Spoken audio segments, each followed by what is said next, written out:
मेरे प्यारे बच्चों, आज हम आपके लिए लेके आए हैं एक एक तरह से संपूर्ण रिवीजन आपका आरपीएससी में अब तक द्वितीय श्रेणी अध्यापक या वरिष्ठ अध्यापक या सेकंड ग्रेड टीचर्स की जो भी परीक्षा हुई है और उन्होंने जो भी प्रश्न पेपर में दिया है, वो सारे के सारे प्रश्न एक साथ एक ही वीडियो में आपके लिए मैं लेके आया हूँ। अंत तक इस वीडियो को देखना और कॉन्सेप्चुअली चीज़ों को समझने की कोशिश करना कि क्या लेवल रहता है, क्या स्तर रहता है।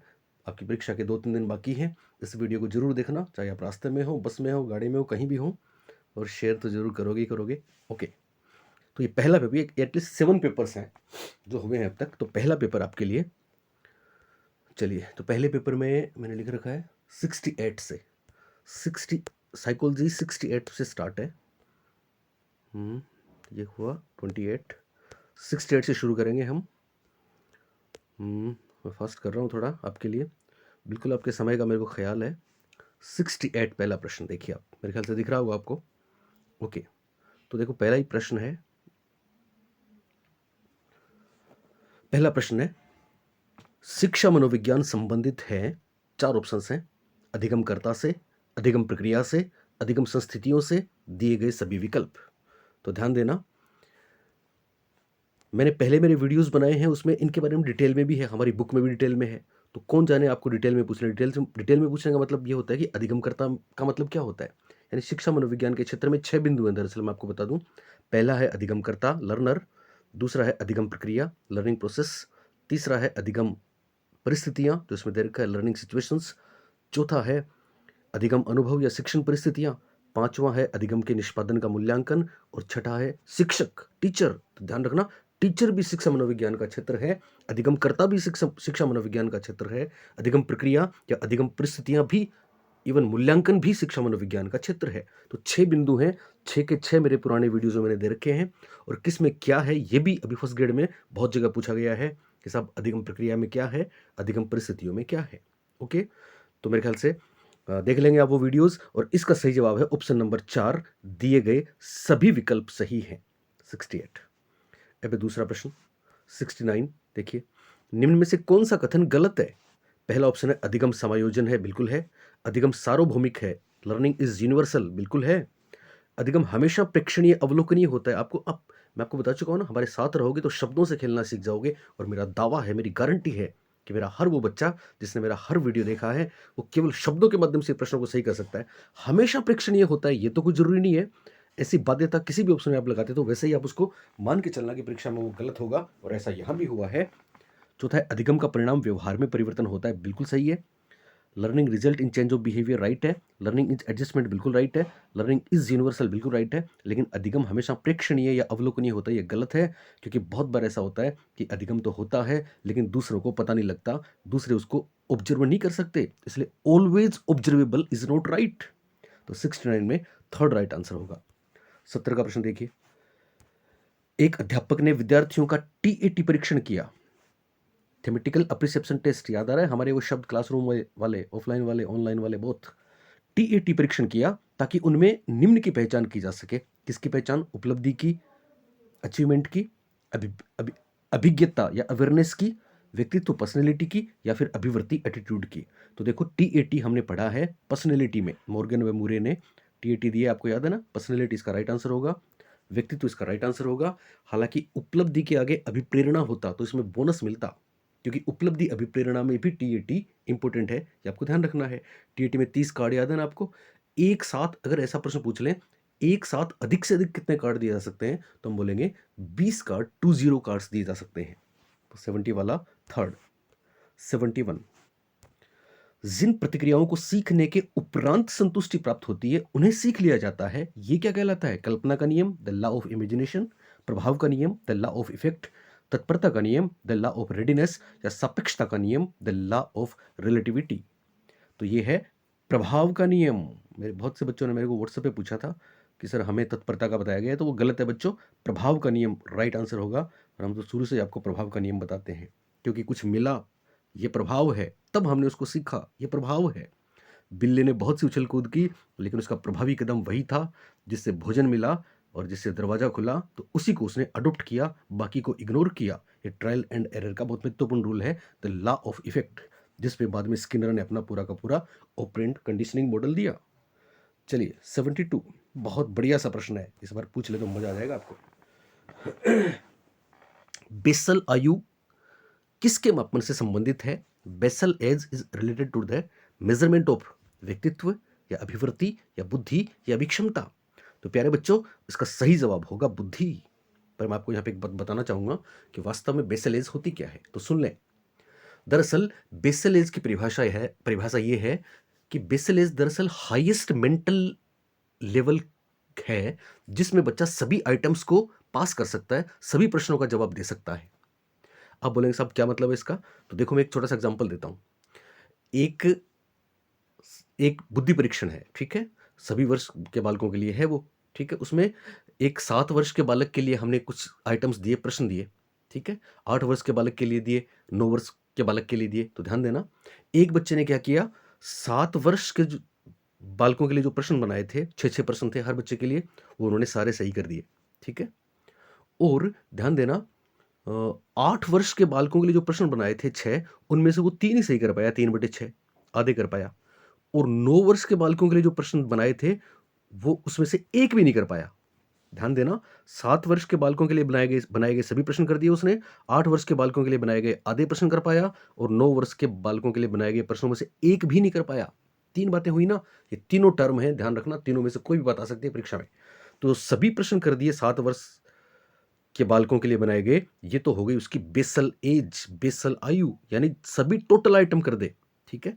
अब 8 वर्ष वाले बालकों के लिए बनाए गए प्रश्नों में आधा ही कर पाया, तो यहां ध्यान देना, यहां निकलेगी उसकी मेंटल एज। और मेंटल एज क्या होगी? 7 वर्ष के तो सभी कर दिए, और 8 वर्ष वाले में आधे किए, तो 7 प्लस आधा वर्ष यानी 7.5 वर्ष उसकी मेंटल एज होगी।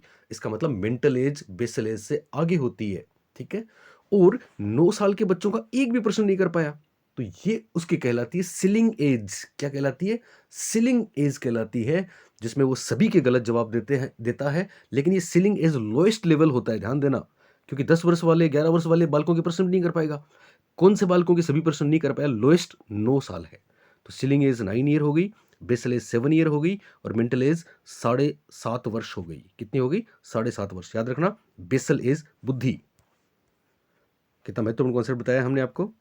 नेक्स्ट अगला प्रश्न था, एग्जाम में आए हुए अब तक आरपीएससी ने जो भी एग्जाम लिए सेकंड ग्रेड के, उनके सारे प्रश्न मैं आपके लिए एक साथ लेके आया हूं। तो आपका भी बनता है शेयर एंड सब्सक्राइब, तो खैर आपने कर लिया होगा, ओके। बुद्धि लब्धि आईक्यू के परिकलन का सूत्र है, हम जानते हैं CA/MA × 100। ये क्या होगा? ये होगा CA/MA × 100, यानी ऊपर आएगी क्रोनोलॉजिकल, माफ करें ये मैंने क्या किया, ये आएगा MA/CA × 100। क्या आ जाएगा? MA/CA × 100। ऊपर आ जाएगी मेंटल एज, नीचे आ जाएगी क्रोनोलॉजिकल एज, और 100 से गुणा कर देंगे। नेक्स्ट अगला सवाल काफी बार पूछा जाता है, देखिए इसके इर्द गिर्द ये सवाल आपको पूछेंगे, बस थोड़ा सा समझना है, और मेरे ख्याल से आज पूरा वीडियो देखोगे तो आपकी ये समझ जरूर विकसित हो जाएगी कि किस तरह से आप परीक्षा में कमाल करोगे और करोगे। रोरशा इंक ब्लोट टेस्ट में क्या होता है? तो हम सब जानते हैं 10 कार्ड होते हैं, पहले 5 ब्लैक एंड व्हाइट होते हैं, और बाद वाले 5 मल्टी कलर्ड होते हैं। लेकिन खास बात अगर पूछ ले तो 2 और 3 का विभाजन भी मैं आपको पुराने वीडियोज में बता चुका हूँ, ब्लैक एंड रेड, और फिर वो आपके विभिन्न रंगों वाले, पेस्टल कलर्स वाले। तो इसका सही जवाब हो जाएगा 5 काले व सफ़ेद और 5 बहुरंगी कार्ड। रोरशा 1921 में दिया था हरमन रोरशा ने। यहाँ पे ध्यान रखना, एक HBT टेस्ट भी पूछ लिया जाता है, होल्जमैन ब्लोट टेस्ट, वो 90 कार्ड होते हैं उसमें, 1961 में बनाया था। ये IBT है, रोरशा वाला इंक ब्लोट टेस्ट है, जिसमें 10 कार्ड होते हैं, जिनमें 5 काले व सफ़ेद और 5 बहुरंगी होते हैं। और ध्यान रखना, इनका जो उद्दीपक होता है वो अस्पष्ट होता है, क्योंकि कुछ ऐसी आकृतियां होती हैं जो क्लियर नहीं है। नेक्स्ट अगला सवाल है, प्रेरणा प्रबलन हास drive reduction theory. Drive reduction नाम आते ही मेरे हर बच्चे ने क्लार्क हल का नाम कर दिया होगा। क्लार्क हल 75, 76 देखिए, एक 25 वर्षीय लड़का जिसकी मानसिक आयु 16 वर्ष है, उसका IQ क्या होगा? तो ऊपर MA है, नीचे CA है, तो 16/25 × 100, 16/25 × 100 करेंगे, 25 100 से कट जाएगा, 16 को 4 से गुणा करेंगे तो 64 आ जाएगा। तो इसका जवाब, कई प्रश्नों में ऐसा भी आया है कि साहब IQ दे दी आपको, तो वो भी मैं बता भी चुका हूँ, और आगे भी शायद आएंगे, आपको निकालने हैं, ओके। तो इसका सही जवाब होगा 64। नेक्स्ट क्वेश्चन, एक स्टेटमेंट है, परिभाषा है, मनोविज्ञान व्यवहार का विज्ञान है और इसका घनिष्ठ संबंध शिक्षा से इसलिए है क्योंकि शिक्षा बालक के डैश में परिवर्तन लाना चाहती है। तो यहाँ देखो, यहाँ मनोविज्ञान की अब तक की विकास यात्रा के चारों चरण जो थे वो ऑप्शंस में दिए हैं, तो कंफ्यूज नहीं होना है। व्यवहार का विज्ञान है, ये बात ओके है, लेकिन सवाल ये है कि शिक्षा बालक के किस में परिवर्तन लाती है। चेतना में पहले माना गया था कि आत्मा में परिवर्तन लाती है, फिर माना गया मस्तिष्क में परिवर्तन लाती है, फिर माना गया चेतना में परिवर्तन लाती है, और अब माना जाता है व्यवहार में परिवर्तन लाती है। लिहाजा इसका सही जवाब होगा व्यवहार। यहाँ मैं आपको मनोविज्ञान की विकास यात्रा के बारे में बताऊं। मनोविज्ञान सबसे पहले आत्मा का विज्ञान माना गया 16वीं शताब्दी तक, याद रखना कब तक, 16वीं शताब्दी तक। उसके बाद मन का विज्ञान माना गया, और मन का मतलब तब मस्तिष्क था, और यह हुआ 17वीं और 18वीं शताब्दी में। 16वीं शताब्दी तक आत्मा का विज्ञान हुआ, 17वीं 18वीं शताब्दी में मन का विज्ञान हुआ, फिर 1879 लिपजिंग के बाद चेतन मन या चेतना का विज्ञान हुआ 19वीं शताब्दी में। 1879 19वीं शताब्दी में है, तो 19वीं शताब्दी में चेतना का विज्ञान माना गया, और फिर 20वीं शताब्दी से लेके अब तक व्यवहार का विज्ञान माना जाता है, इसलिए इसका आंसर होगा व्यवहार। नेक्स्ट, अगला प्रश्न है, अभिरुचि, अभिवृत्ति, उपलब्धि तथा लिंग, interest, attitude, achievement and sex, ये कौन सी विभिन्नताओं के क्षेत्र हैं? चार ऑप्शन हैं। व्यक्ति की आंतरिक विभिन्नताएं, सामाजिक विभिन्नताएं, वैयक्तिक विभिन्नताएं और चारित्रिक विभिन्नताएं। कॉमन सेंस रखना है। हमारे टॉपिक्स, हमारे सिलेबस में जो टॉपिक है उनमें से सीधे सीधे प्रश्न भी पूछे जाते हैं। ये सारी की सारी चीज़ें हम पढ़ते हैं शिक्षा मनोविज्ञान में, और इन सबको क्या बोलते हैं? इन सबको बोलते हैं वैयक्तिक विभिन्नताएं, क्योंकि हम सब इंटरेस्ट में, रुचि में अलग अलग हैं, एटीट्यूड में अलग अलग हैं, अचीवमेंट सबके अलग अलग हैं, इवन लिंग भी व्यक्तिगत विभिन्नता का एक कारण है। फ्रांसिस गाल्टन वैयक्तिक विभिन्नता के जनक हैं, तो सही जवाब होगा इंडिविजुअल डिफरेंसेस या वैयक्तिक विभिन्नताएं। नेक्स्ट, गलत युग्म छांटना है सब। अधिगम का साइन सिद्धांत आपको पता है, साइन लर्निंग टोलमैन की है, तो ये सही है। अधिगम का क्षेत्रीय सिद्धांत फील्ड थ्योरी कूट लेविन की है, तो ये सही है। ट्रायल एंड एरर थॉर्नडाइक सही है, लेकिन सामाजिक अधिगम सिद्धांत तो बेंडूरा ने दिया है, ब्रूनर ने नहीं दिया। तो इसका सही जवाब हो जाएगा option number 3, social learning theory. आपको याद है SLT CLT हम आपको बता चुके हैं बेंडूरा की, ये ब्रूनर है। नाम भी बी से बी मिल सकता है, अगर आप थोड़ी सी लापरवाह रहे तो परीक्षा में एक प्रश्न आपका जा सकता है। और हम बार बार कहते हैं कि एक सवाल जिंदगी बनाता है और एक सवाल जिंदगी बिगाड़ता है। लिहाजा ध्यान रखना है, और ये भी ध्यान रखना है कि अगर आपको मेरा ये सेशन पसंद आ रहा है तो ईमानदारी से 10 लोगों को शेयर करिए। नेक्स्ट, बालक की शारीरिक वृद्धि एवं विकास को क्या प्रभावित करते हैं? हेरिडिटी वंशानुक्रम, या एनवायरनमेंट वातावरण, या केवल वंशानुक्रम, या दोनों? तो जवाब हो जाएगा वंशानुक्रम और वातावरण दोनों, क्योंकि विकास क्या है? डेवलपमेंट तो हेरिडिटी और एनवायरनमेंट दोनों का मल्टीप्लिकेशन है, दोनों का गुणन है। विकास तो अधिगम और परिपक्वता का गुणा है, इंटरेक्शन है। वुडवर्थ का प्रसिद्ध समीकरण ध्यान होगा आपको। नेक्स्ट, निम्नांकित में थॉर्नडाइक के अनुसार अधिगम का प्राथमिक नियम क्या है? तो हम सब जानते हैं थॉर्नडाइक ने प्राइमरी लॉज दिए थे 3 और सेकेंडरी लॉज दिए थे 5। प्राइमरी लॉज कौन कौन से थे पता है आपको? रेडीनेस, एक्सरसाइज और इफेक्ट। तो इसमें एक्सरसाइज दे रखा है 2 नंबर पे, ये इसका आंसर हो जाएगा। अभ्यास का नियम प्राथमिक नियम है साहब। सादृश्यता का नियम, लॉ ऑफ एनालॉजी गौण नियम है। आत्मीकरण का, असिमिलेशन भी गौण नियम है। डिस्पोजिशन, मनोवृत्ति का भी गौण नियम है। तो अभ्यास का नियम इसका राइट आंसर है। 82 का प्रश्न देखिए, समायोजन के संदर्भ में कौन सा गलत है? पहला ऑप्शन है यह संतुलन प्रदान करता है, यह समस्या का समाधान करता है, यह निरंतर चलने वाली प्रक्रिया नहीं है, और समायोजन की अनुपस्थिति में व्यक्ति तनाव, संघर्ष व चिंताओं से घिरा रहता है। तो कौन सा गलत है? ध्यान रखना, समायोजन संतुलन प्रदान करता है, बिल्कुल करता है। प्रोवाइड्स बैलेंस, समस्याओं को दूर करता है, बिल्कुल करता है। अब देखो यहाँ पे उपस्थिति नहीं है। अगर समायोजन के कारण से व्यक्ति तनाव, संघर्ष, चिंताओं से घिरा रहता तो हम चौथे के साथ जाते, लेकिन समायोजन नहीं होता तो ये होता है। इसका मतलब ये भी अच्छी बात है, लेकिन समायोजन निरंतर चलने वाली प्रक्रिया नहीं है, दे दिया यहाँ पे, इसलिए इसका राइट आंसर होगा ऑप्शन नंबर 3, क्योंकि समायोजन तो निरंतर चलने वाली प्रक्रिया है। अगला क्वेश्चन, और ऐसे हर एक चीज ध्यान से समझना आप, इसके इर्द गिर्द ही पेपर बनेगा आपका, चिंता नहीं करें। सृजनात्मकता की विशेषता होती है, देखो ओरिजिनलिटी, फ्लुएंसी, फ्लेक्सिबिलिटी, 3 चीज़ें तो ये हैं। टॉरेंस, गिलफोर्ड याद है ना आपको?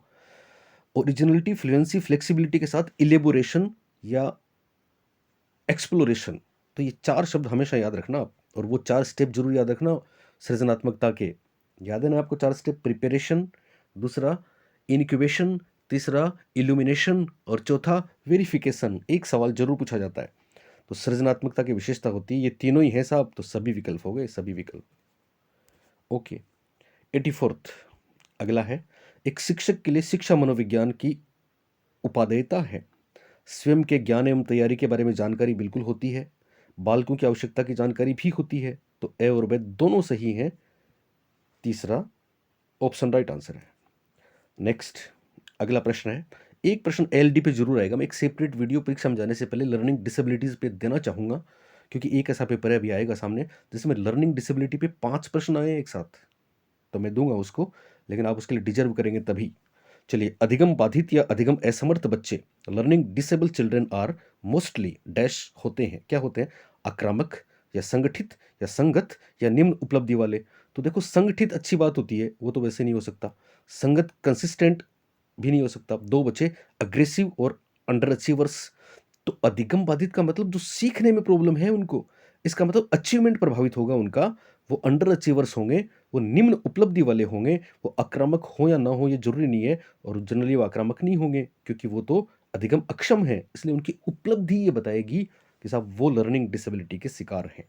तो फोर्थ ऑप्शन राइट आंसर हो जाएगा। 86th बहुत आसान सा प्रश्न है, मनोविज्ञान ने शिक्षा को क्या बना दिया? करिकुलम सेंटर्ड या टीचर सेंटर्ड या चाइल्ड सेंटर्ड या सब्जेक्ट सेंटर्ड? मैंने आपको बता चुका हूँ, तुक्के वाली बात याद है, यहाँ भी 5 प्रश्नों पे लागू हो रही है वो बात। देखो, करिकुलम सेंटर्ड हो या आपका टीचर सेंटर्ड हो या सब्जेक्ट सेंटर्ड हो, लगभग तीनों एक जैसी बातें हैं। चाइल्ड सेंटर्ड डिफरेंट है, और वैसे भी हम देखें तो मनोविज्ञान ने शिक्षा को बाल केंद्रित बनाया है। केंद्र में बालक है, ना कि सब्जेक्ट, ना कि टीचर, ना कि आपका करिकुलम। 87th, गिलफोर्ड द्वारा प्रतिपादित बौद्धिक संरचना के मॉडल में आरंभ में कितने तत्व बताए थे? तो सही जवाब है 120 तत्व बताए थे, बाद में 150 हो गए थे, और बाद में 180 हो गए थे। कौन कौन से तत्वों में परिवर्तन किया? मेरे पिछले वीडियो में मैंने बताया, एक बार तो मेमोरी के 2 भाग कर दिए थे, और एक बार क्या किया था, एक बार फिगुरल, पहले फिगुरल के 2 भाग किए थे, फिर मेमोरी के, तो ये 150 हो गए थे, फिर 180 हो गए थे। जेपी गिलफोर्ड का मॉडल SOI मॉडल के नाम से भी प्रसिद्ध है, और तीनों विमाएं याद रखना, सबसे पहले ऑपरेशंस, फिर कंटेंट्स, फिर प्रोडक्ट्स, तो OCP का क्रम भी आपको ध्यान रखना है। नेक्स्ट, 88th मुकाम प्रसिद्ध है विष्णुइयों के लिए, तो हमको आता है, पर ये यहीं पे खत्म होता है। अब है अगला पेपर, और अगला पेपर प्यारे बच्चों, ये रहा अगला पेपर, और ये शुरू होता है 81, 81वां प्रश्न, अपनी साइकोलॉजी का प्रश्न आएगा। अब तक RPSC ने द्वितीय श्रेणी या वरिष्ठ अध्यापक भर्ती परीक्षा के जितने पेपर लिए हैं, वो सारे मैं इसी वीडियो में आपको दे रहा हूं एक साथ, कॉन्सेप्चुअल।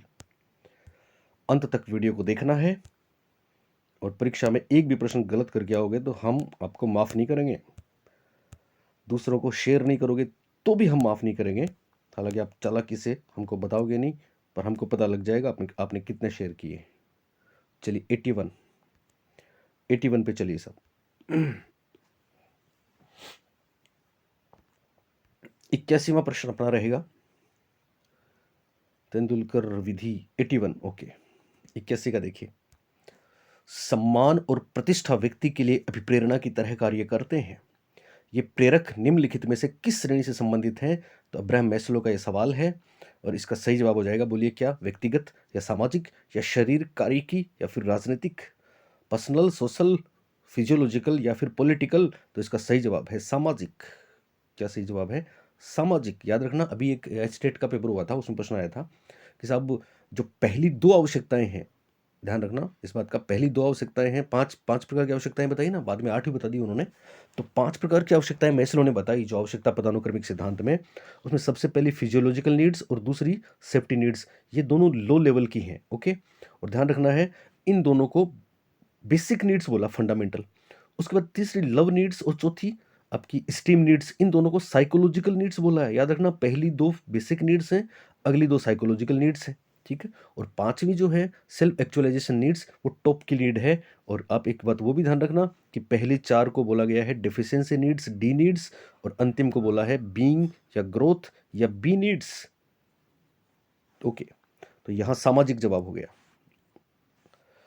82, व्यक्ति के व्यक्तित्व का अध्ययन करने की वह प्रविधि जिसके द्वारा उसकी जीवन शैली, लाइफस्टाइल, स्टाइल ऑफ लाइफ, व्यवहार, बिहेवियर, तौर तरीके, मैनर्स, विचार और भावनाओं का अवलोकन, थॉट्स एंड फीलिंग्स, इन सब का अवलोकन करते हैं।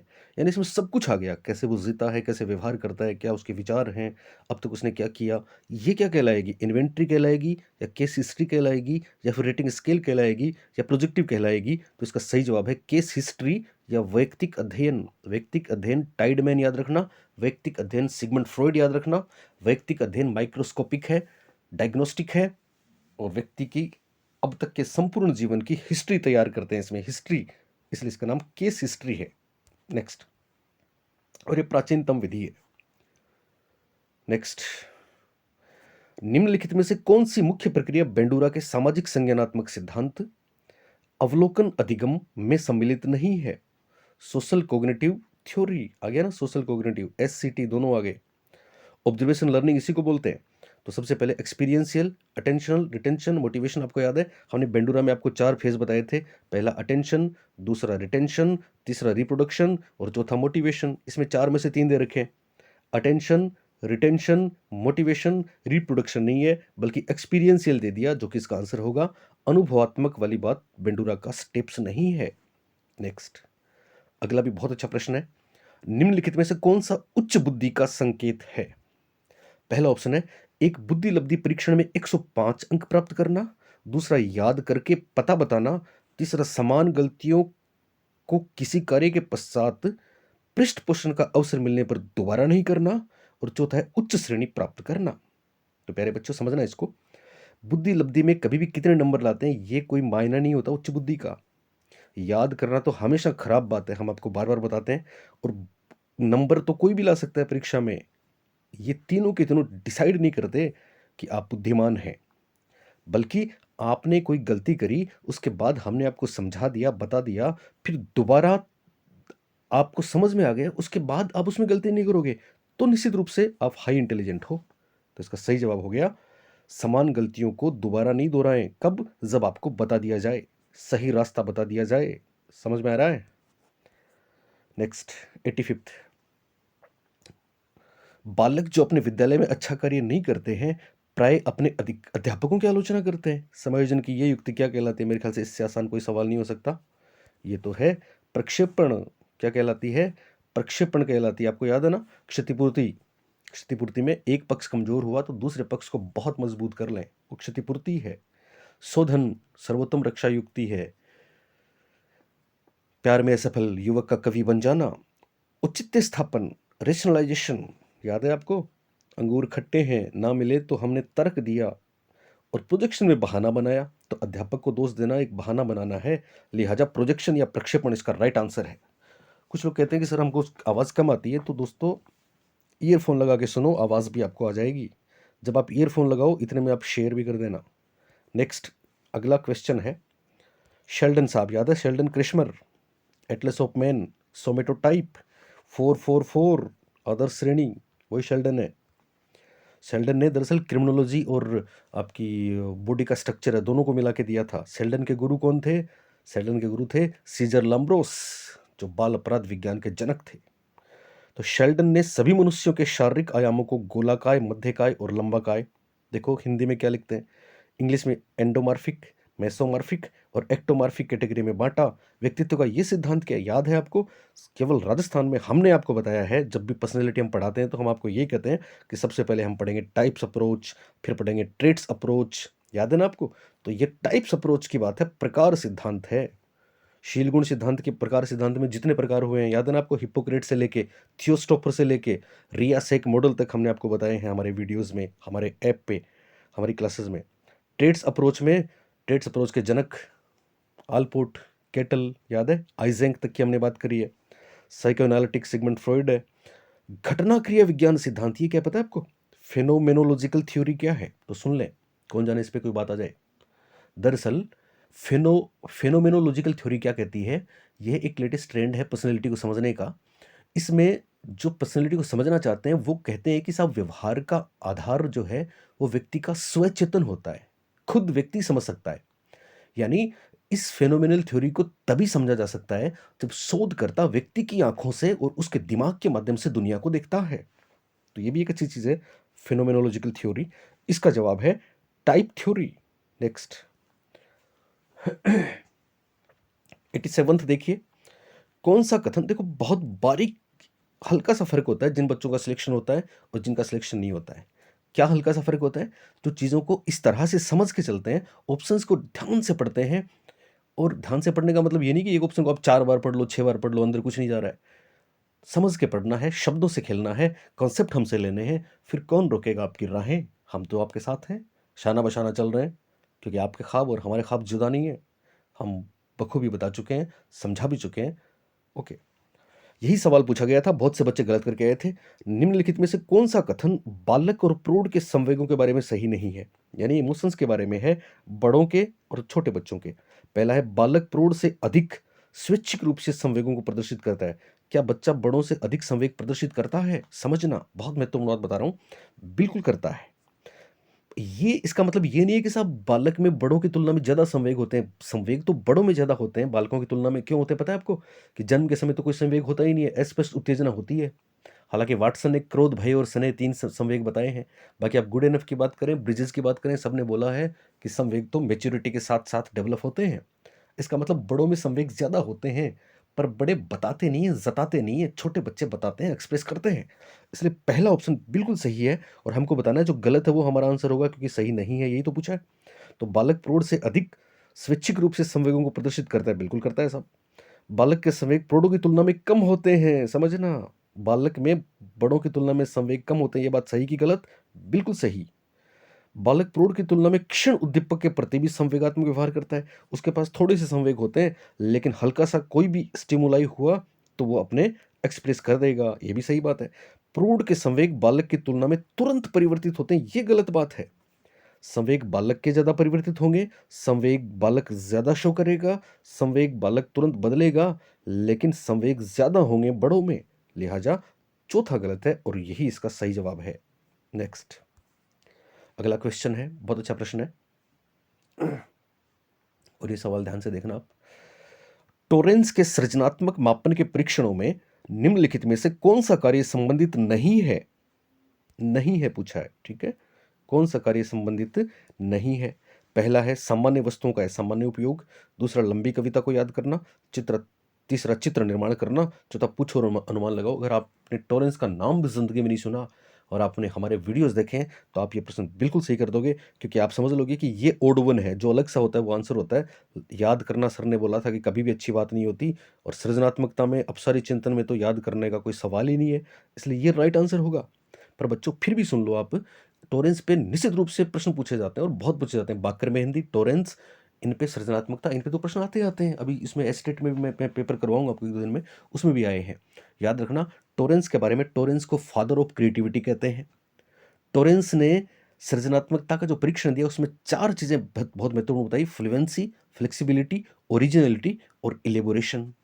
टॉरेंस का जो टेस्ट है, वो Torrance test of creative thinking, तो शॉर्ट में ऐसा भी परीक्षा में आ चुका है, याद रखना।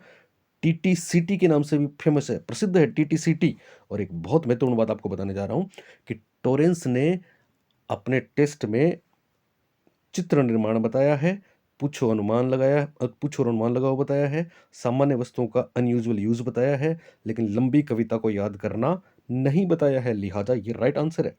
89th, बहुत अच्छा प्रश्न है। निम्नलिखित में से कौन सी अवस्था में शारीरिक विकास की दर सबसे धीमी गति से होती है? तो बच्चों याद करो, मेरे डीथ वेटेनर का वो ग्रोथ साइकिल हमने जो आपको बताया है, ग्रोथ साइकिल याद है आपको कि 0 से 2 साल में विकास होता है तीव्र, उसके बाद अगले 12 वर्ष तक, 2 से 3 या 2 से 12 वर्ष तक ये हो जाएगा धीमा, फिर किशोरावस्था शुरू होगी, 13 से 16 तक वापस हो जाएगा तीव्र, और फिर 16 वर्ष से परिपक्वता तक वापस हो जाएगा धीमा। तो जीवन के आरंभ में तेज होगा, फिर बाल्यावस्था में धीमा होगा, फिर आरंभिक किशोरावस्था में वापस तेज होगा, फिर परिपक्वता आने तक धीमा होगा। तो यहाँ पे देखिए किशोरावस्था में तेज था, शिशुअवस्था में तेज था। और अगर ऐसा पूछा जाए कि जन्म पूर्व अवस्था में भी क्या विकास होता है, बिल्कुल होता है, और सबसे ज़्यादा वही होता है। भ्रूणावस्था में बहुत तेज होता है। केवल बाल्यावस्था ऐसी अवस्था है जिसमें विकास की दर सबसे धीमी होती है। तो बहुत ही बढ़िया सा सवाल था। नेक्स्ट 90 का प्रश्न कल परसों मैंने करवा भी दिया था। केटल का संस्कृति मुक्त, जहां भी संस्कृति मुक्त नाम आया, कल्चर फ्री नाम आया या कल्चर फेयर नाम आया, तो समझ लेना किसी भी संस्कृति, समाज और देश में इस परीक्षण को लागू कर सकते हैं। इसका मतलब इसमें भाषा नहीं होती, और भाषा नहीं होती तो शब्द नहीं होते, शब्द नहीं होंगे तो ये वर्बल नहीं होगा। तो देखो इसका सही जवाब आ जाएगा नॉन वर्बल टेस्ट। क्या आंसर आ जाएगा? Non verbal test. कितना कॉमन है देखो, पहले ऑप्शन में शाब्दिक आया ना, शाब्दिक, दूसरे में शाब्दिक, चौथे में शाब्दिक, केवल अशाब्दिक थर्ड ऑप्शन है, और ये इसका आंसर होगा। तो परीक्षा में इस युक्ति को भी आप ध्यान रखना कि जो अलग ऑप्शन है तीनों से हटके है वही आंसर होगा। अगला प्रश्न है 91। धीमी गति से सीखने वाले बालकों के लिए निम्नलिखित में से कौन सा प्रावधान सर्वाधिक उपयुक्त है? ऑप्शन देखिए, संवर्धन, त्वरण, प्रतियोगिताएं या उपचारात्मक शिक्षण। पहला ऑप्शन है इनरिचमेंट। मेरा हर बच्चा इस बात को जानता है, आप जानते हैं ना, हमने आपको बताया कि इनरिचमेंट करिकुलम बच्चों के लिए बहुत जरूरी है। क्या होता है संवर्धन, इनरिचमेंट? यानी ऐसा ऐसा करिकुलम जिसमें बच्चों को ज़्यादा वाइड सिलेबस दे दें। तो प्रतिभाशाली के लिए होता है ये। हमको यहाँ कौन सा पूछा है? धीमी गति से सीखने वालों के लिए, स्लो लर्नर्स के लिए ज़्यादा लंबा पाठ्यक्रम उपयुक्त नहीं होता। त्वरण का मतलब एक ही साल में एक से ज़्यादा कक्षाओं में भेजना, ये तो प्रतिभाशाली बालकों के लिए है। हालांकि कुछ कुछ लोग मना भी करते हैं, ये प्रतिभाशाली बालकों के लिए है, तो ये भी आंसर नहीं होगा। कंपटीशन करना भी प्रतिभाशाली बालकों के लिए है।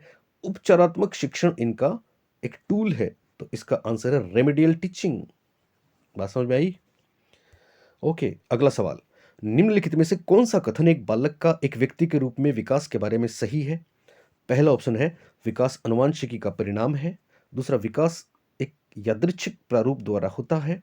सही पूछा है तो पहला ऑप्शन अनुवांशिकी का परिणाम है, ये अधूरा सत्य है, क्योंकि विकास तो अनुवांशिकी के साथ साथ वातावरण का भी प्रोडक्ट है।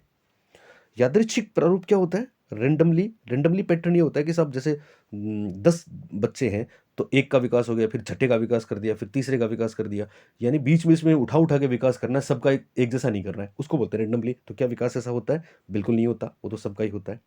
विकास के विभिन्न पक्ष आइसोलेटेड हैं, अलग अलग हैं? बिल्कुल नहीं है। विकास के सभी पक्ष तो कोहेरेंटेड। आपको याद है हमने कोहेरेंट एक वर्ड बोला था इनका, हरलोक वाला। एक दूसरे से विकास के सभी पक्ष जुड़े हुए हैं। PCSE याद है ना आपको? पृथक नहीं है, जुड़े हुए हैं। विकास एक संचयी प्रक्रिया है, ये वाली बात सही है। डेवलपमेंट क्यूमुलेटिव प्रोसेस है, यानी पहले किसी चीज़ का विकास हो गया, फिर दूसरी चीज़ का विकास हो रहा है, तो इसका मतलब ये नहीं है कि पहले वाली खो जाती है, वो भी रहती है, इसलिए क्यूमुलेटिव है ये। तो इसको थर्ड वाला ऑप्शन राइट मानेंगे।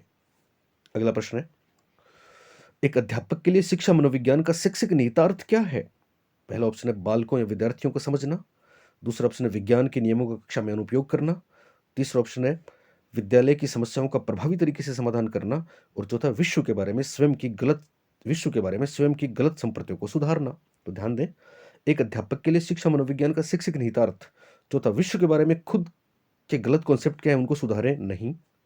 विद्यालय की समस्याओं का प्रभावी तरीके से समाधान करना, कंफ्यूज नहीं होना है। यानी स्कूल की प्रॉब्लम को शिक्षा मनोविज्ञान दूर नहीं करता, बच्चों की प्रॉब्लम को दूर करता है। विज्ञान के नियमों का उपयोग नहीं करता, बल्कि शिक्षा मनोविज्ञान के नियमों का उपयोग करता है। बालक को समझता है, और बालक को समझने में सारी बातें अपने आप समाहित हो जाएंगी।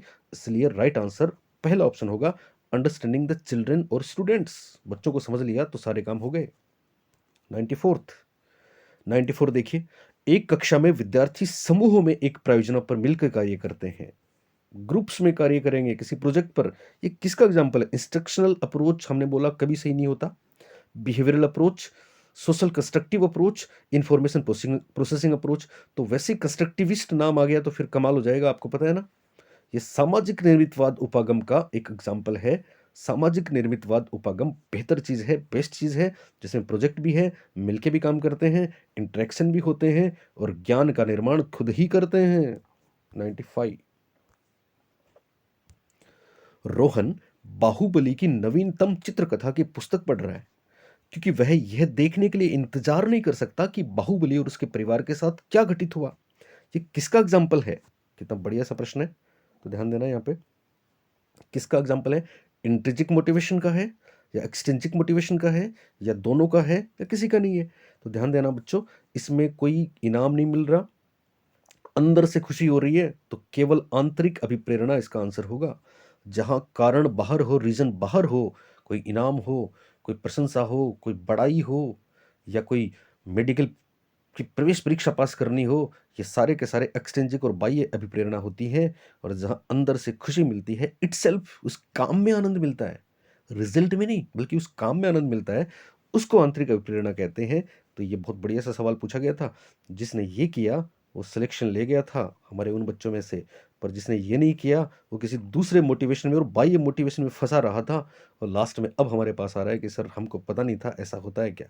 लेकिन आपको तो हम कितनी बार बता चुके हैं, बार बार बता रहे हैं। चलिए, ट्राई आर्किक तो साहब परीक्षा में आता ही आता है, स्टर्नबर्ग वाला। बुद्धि के ट्राई आर्किक सिद्धांत के अनुसार बुद्धि देखो, एक तो है विमा विश्लेषण एनालिसिस, दूसरी सृजनशील क्रिएटिव, और तीसरी है व्यवहारिक या प्रैक्टिकल। तो त्रितंत्रीय या ट्राई आर्किक सिद्धांत के अनुसार बुद्धि विश्लेषण, सृजनशील और व्यवहारिक रूप के अंतर्गत आती है, यानी 3 विमाएं दे दी। इस सिद्धांत को किसने दिया? तो रॉबर्ट जे स्टर्नबर्ग ने ये वाला सिद्धांत दिया था 1983 में, बहुत ही महत्वपूर्ण है। पता ही आपको, थर्स्टन ग्रुप फैक्टर समूह तत्व, गार्डनर बहुतत्व, माफ करें गार्डनर बहुबुद्धि मल्टीपल इंटेलिजेंस, और थॉर्नडाइक बहुतत्व। नेक्स्ट, कौन सा कथन सही नहीं है शिक्षा मनोविज्ञान के बारे में? कौन सा कथन गलत है? ये कितनी बार मैं करा चुका हूं और ये सवाल जरूर आता है, समझ लेना। ये व्यवहारिक विज्ञान है, बिल्कुल है। सामाजिक विज्ञान है, बिल्कुल है। सकारात्मक विज्ञान बेहतरी के लिए होता है, इसलिए बिल्कुल है। मानकीय विज्ञान नहीं है, लिहाजा यह आंसर है। नॉर्मेटिव शब्द एक पेपर में, तो अभी कराऊंगा मैं आपको, सीधा सीधा इंग्लिश के टर्म्स आए, नॉर्मेटिव, हिंदी में नाम ही नहीं है, हिंदी में भी नॉर्मेटिव लिखा है। तो फिर आप किस गुमा में रहोगे? जब आप हिंदी में मनोविज्ञान पढ़ने वालों से पढ़ते हो तो फिर क्या होगा, सोचिए। तो नॉर्मेटिव साइंस इसका आंसर नहीं होगा। नॉर्मेटिव क्या होता है? नॉर्मेटिव होता है एक आदर्श, क्या होना चाहिए, क्या होना चाहिए की बात नहीं करता शिक्षा मनोविज्ञान, कैसे हो रहा है, क्या है, उसकी बात करता है। इसलिए ये नॉर्मेटिव साइंस नहीं है बल्कि अप्लाइड साइंस है। व्यवहारात्मक विज्ञान का ही दूसरा नाम अप्लाइड साइंस है, ठीक है ना। बिहेवियरल को अप्लाइड बोलते हैं, तो अप्लाइड साइंस आए या बिहेवियरल साइंस आए या सोशल साइंस आए या पॉजिटिव साइंस आए या धनात्मक विज्ञान आए या शिक्षा मनोविज्ञान की बातें हैं, लेकिन मानक विज्ञान नहीं है, नॉर्मेटिव साइंस नहीं है, ये ध्यान रखना। 98 का देखिए, और इसमें है कॉलम 1, मनोविज्ञान के स्कूल हैं, स्कूल्स ऑफ साइकोलॉजी, कितनी बार हमने बोला मनोविज्ञान के संप्रदाय, मनोविज्ञान के स्कूल। और 2 नंबर पे नेम ऑफ साइकोलॉजिस्ट है। तो आपको मिलान करना है साहब, बहुत आसान रहेगा। मनोविश्लेषण सिगमंड फ्राइड साहब हैं, हम सब जानते हैं, वियना ऑस्ट्रिया, याद है ना। सी, व्यवहारवाद, व्यवहारवाद में मैं बता चुका हूँ आपको, व्यवहारवाद 2 श्रेणियों के सिद्धांत है, व्यवहारवादियों में 5 सिद्धांत याद है आपको, स्किनर, पेवलोव, थॉर्नडाइक, गुथरी और क्लार्क-हल। यहाँ पे क्लार्क-हल। गेस्टाल्टवाद, वर्दीमर, कोफका, कोहलर, 1912 में 5 फेनोमेना, मैक्स वर्दीमर। और निर्मितवाद में पियाजे हैं वैयक्तिक और वाइगोत्स्की हैं सामाजिक, पर वाइगोत्स्की यहाँ पे हैं, तो ये आंसर है निर्मितवाद के। हो गया, तो इसका सही जवाब क्या हो जाएगा? CADB।